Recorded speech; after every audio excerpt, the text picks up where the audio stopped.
Jiwa bela diri tiran surgawi. Atau, Heavenly Tyran Martial Soul. Bab 2, Fragmen Misterius. Apakah kamu bangun? Ketika Ling Xiao membuka matanya lagi, dia melihat kakeknya yang sudah lanjut usia. Berambut abu-abu, kurus kering, dengan wajah kuyu. Hei, kenapa kamu pikir kamu membutuhkannya? Pelan-pelan saja. Ayo, minum obatnya. Pria tua itu menghela nafas dan membawakan sup herbal pahit.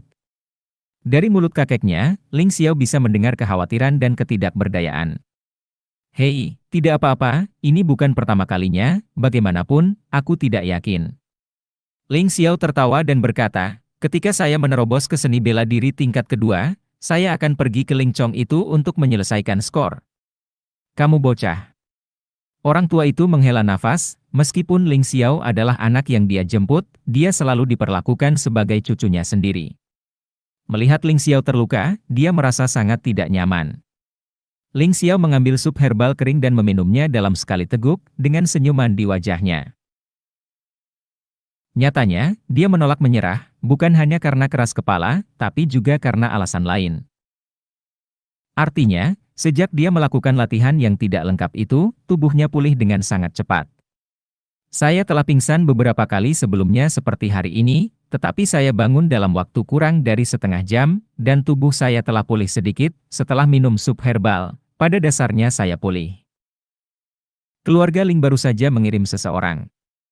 Ketika lelaki tua itu mengatakan ini, dia tampak agak ragu-ragu. Kakek, katakan saja padaku apa yang harus kamu katakan, apalagi yang tidak bisa aku terima.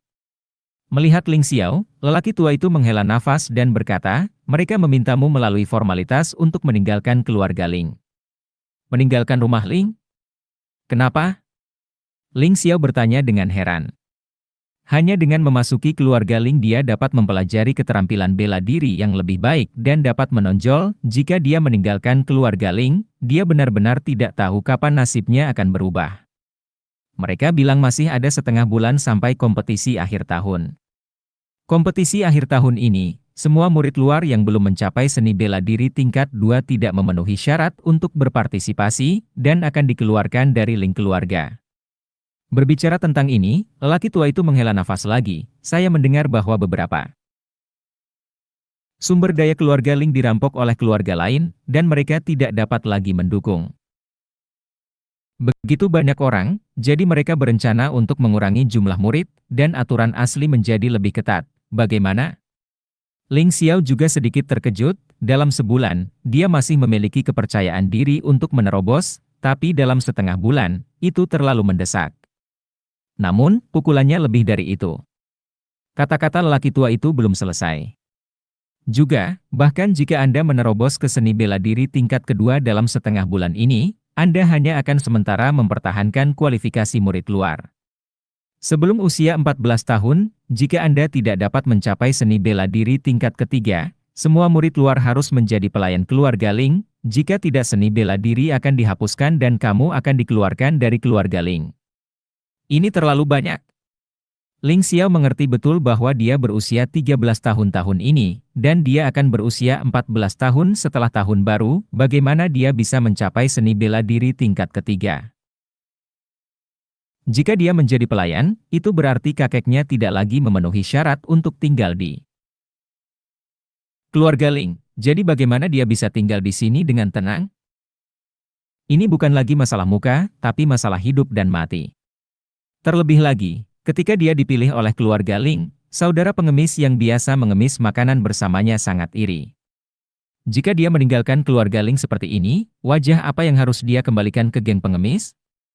Ya, mereka adalah keluarga besar, jadi tentu saja mereka memiliki aturan sendiri. Lagi pula, kita hanyalah orang luar. Orang tua itu tiba-tiba tersenyum dan berkata, lupakan saja, saya tidak bisa melakukannya, orang tua. Saya akan terus kembali untuk mengemis makanan, tidak apa-apa, Anda tidak dapat menunda masa depan Anda karena saya. Tidak.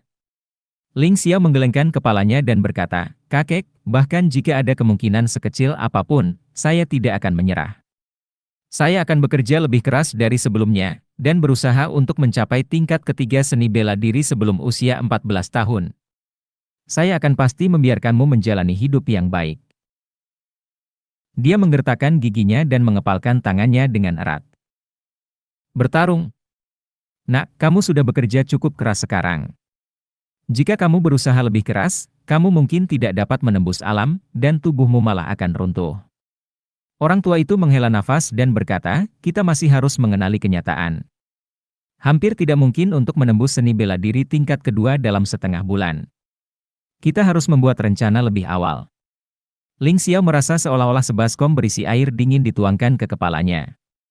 Benar, saya belum bisa menembus dalam setahun, mengapa saya bisa menembus dalam setengah bulan? Hatinya terus tenggelam, dan hal yang paling dia takuti adalah tidak peduli seberapa keras dia berusaha, itu akan sia-sia. Kalau sebulan, tidak apa-apa, maka setidaknya ada kepastian 30% sampai 40%. Tetapi selama setengah bulan, meskipun dia tidak mau mengakuinya, faktanya kecuali ada keajaiban, itu sama sekali tidak mungkin. Nak, jangan terlalu sedih. Selama kita aman dan sehat, kakek tidak ingin kamu terluka. Selama kamu baik, itu lebih baik dari apapun. Ide lelaki tua itu sangat sederhana, dia tidak ingin Ling Xiao menanggung beban yang terlalu berat di pikirannya. Jika kamu khawatir saudara-saudara pengemis itu mengolok-olokmu, kamu tidak perlu melakukannya. Mereka adalah pekerja keras dan tidak akan menertawakanmu. Jika kamu berhasil, mereka akan bahagia. Jika kamu gagal, mereka akan menerimamu. Menjadi pengemis biasa-biasa saja lagi? Tidak. Ling Xiao menggelengkan kepalanya dengan kuat dan berkata, kakek, apakah kamu lupa bagaimana kita diintimidasi di jalan sebelumnya? Apakah kamu lupa bagaimana anjing itu dipukuli sampai mati? Apakah kamu tidak lupa bahwa orang-orang jahat itu memberi kita makanan dengan racun tikus? Saat itu, lebih dari 100 bersaudara meninggal. Tapi kami tidak bisa melawan. Orang itu dilindungi oleh para prajurit. Kami pergi ke beberapa orang, dan kaki mereka semua patah. Apakah kamu ingin kami terus hidup dalam kehidupan yang tidak sebaik babi dan anjing? Aku Ling Xiao menolak untuk menerimanya. Aku tidak lebih buruk dari siapapun. Aku percaya bahwa tidak ada jalan yang tak tertandingi. Faktanya, Ling Xiao tidak memiliki banyak ambisi. Dia belajar seni bela diri dan menjadi seorang seniman bela diri hanya untuk menjalani kehidupan yang lebih baik dan membalaskan dendam saudara-saudaranya yang telah meninggal.